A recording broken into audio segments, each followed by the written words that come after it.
এই যে বিশাল জাহাজটা দেখতেছেন, এই জাহাজের সাথে আপনাদেরকে একটু পরিচয় করিয়ে দিব। তো এই জাহাজে আমি জয়েন করেছি প্রায় 2 মাস হয়ে গেছে এবং আপনারা অনেকেই আমার কাছে জানতে চেয়েছেন এই জাহাজ সম্পর্কে।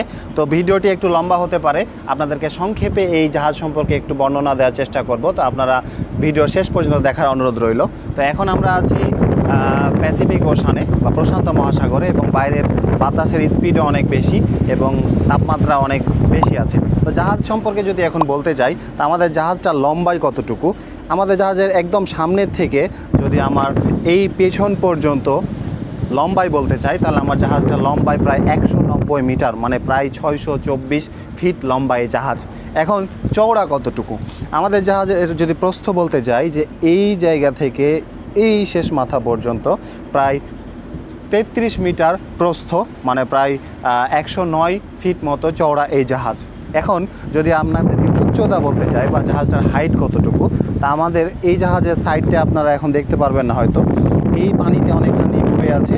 আবার এই জাহাজের একদম তলা থেকে আমাদের জাহাজের যদি একদম উপর পর্যন্ত বলি, ওই যে স্ক্যানার, রাডার স্ক্যানার ঘুরতেছে, এখান পর্যন্ত উচ্চতা বলতে যাই, তাহলে আমাদের এই হাইট আছে প্রায় 48 মিটার, মানে 157 ফুট মতো উচ্চতা।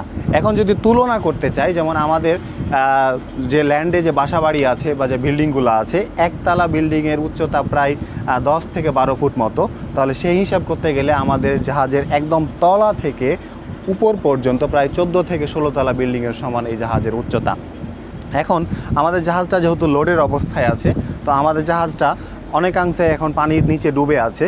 তা আমাদের জাহাজটা এখন কতটুকু ডুবে আছে আপনাদেরকে বলি, কারণ জাহাজের একটা নিজস্ব ওয়েট আছে এবং আমাদের জাহাজে যেহেতু কার্গো লোড অবস্থায় আছে বা মালামাল লোড অবস্থায় আছে, তো পানির নিচে প্রায় আমাদের যে ড্রাফট সেটা হচ্ছে 12.5 মিটার পর্যন্ত এই জাহাজটা ডুবে আছে। মানে যদি ফুটে বলতে চাই, প্রায় 41 ফিট যা এখন ডুবে আছে, মানে প্রায় 3 থেকে 4 তলা বিল্ডিংয়ের সমান জাহাজ আমাদের এখন পানির নিচেই ডুবে আছে।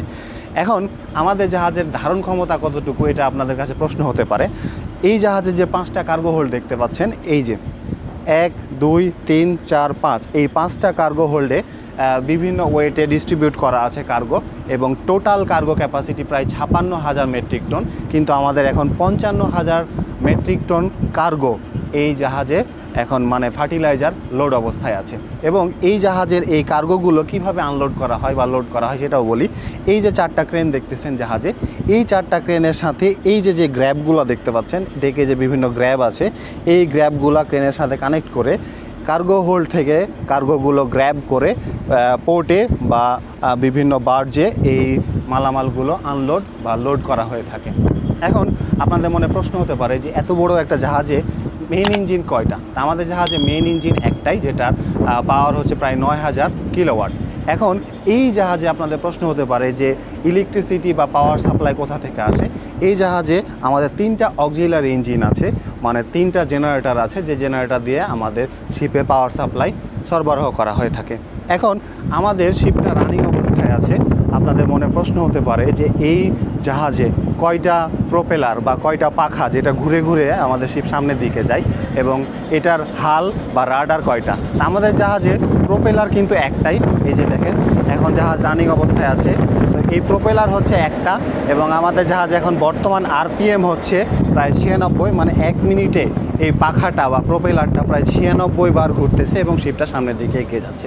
এবং আমাদের রাডারও বা হালও কিন্তু জাহাজে একটাই।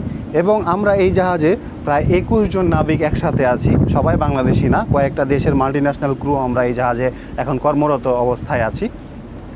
তো এই হচ্ছে সব মিলিয়ে অবস্থা।